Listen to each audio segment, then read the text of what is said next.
சாம்பல் புதன். சாம்பல் புதன் என்பது ஜபம், உபவாசம் மற்றும் மனம் திரும்புதலை மையமாக கொண்ட ஒரு நிகழ்வு.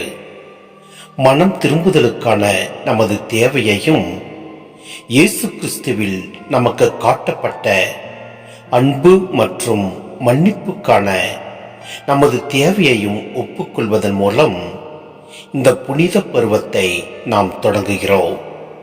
ஆகையால் கிறிஸ்துவின் பெயரால் சுய பரிசோதனை மற்றும் மனம் திரும்புதல், பிரார்த்தனை மற்றும் உபவாசம், அன்பின் செயல்களை பயிற்சி செய்தல், கடவுளின் பரிசுத்த வார்த்தையை படித்து சிந்தித்தல் ஆகியவற்றின் மூலம் ஒரு புனித தவக்காலத்தை கடைபிடிக்க நம்மை இங்கு அழைக்கப்படுகிறது. உபவாசம் கூறும் உபதேசம். இவற்றை 3 வகையாக நாம் பிரித்து பார்க்கலாம். முதலாவது உகந்த உபவாசம்.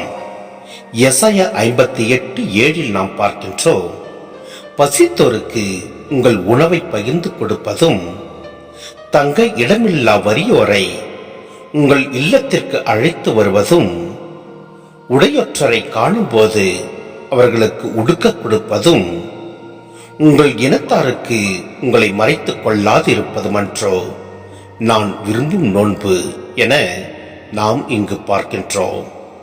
மேலும் இரண்டாவது தகுந்த உபவாசம். மத்தேயு 6:16-17-18 நாம் பார்க்கின்றோம், மேலும் நீங்கள் நோன்பு இருக்கும்போது வெளிவேடக்காரரை போல முகவாட்டமாய் இருக்க வேண்டாம். தாங்கள் நோன்பு இருப்பதை மக்கள் பார்க்க வேண்டுமென்றே அவர்கள் தங்கள் முகங்களை விகாரப்படுத்திக் கொள்கிறார்கள். அவர்கள் தங்களுக்குரிய கைமாறு பெற்றுவிட்டார்கள் என உறுதியாக உங்களுக்கு சொல்கிறேன். நீங்கள் நோன்பு இருக்கும்போது உங்கள் தலையில் எண்ணெய் தேய்த்து முகத்தை கழுவுங்கள். அப்பொழுது நீங்கள் நோன்பு இருப்பது மனிதருக்கு தெரியாது, மாறாக மறைவாயிருக்கிற உங்கள் தந்தைக்கு மட்டும் தெரியும். மறைவாய் உள்ளதை காணும் உங்கள் தந்தையும் உங்களுக்கு ஏற்ற கைமாறு அளிப்பார். மேலும் மிகுந்த உபவாசம்.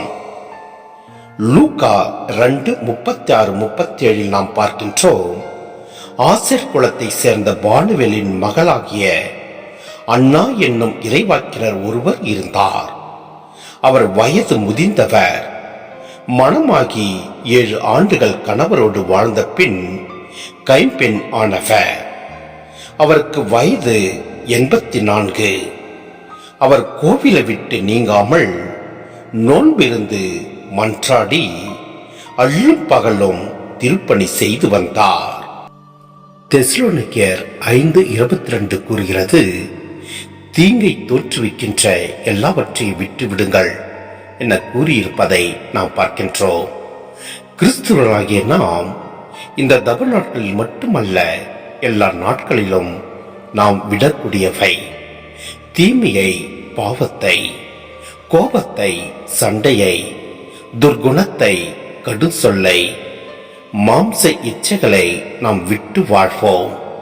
எல்லாம் அல்ல இறைவன் நம்மை நிறைவாய் ஆசீர்வதிப்பார்.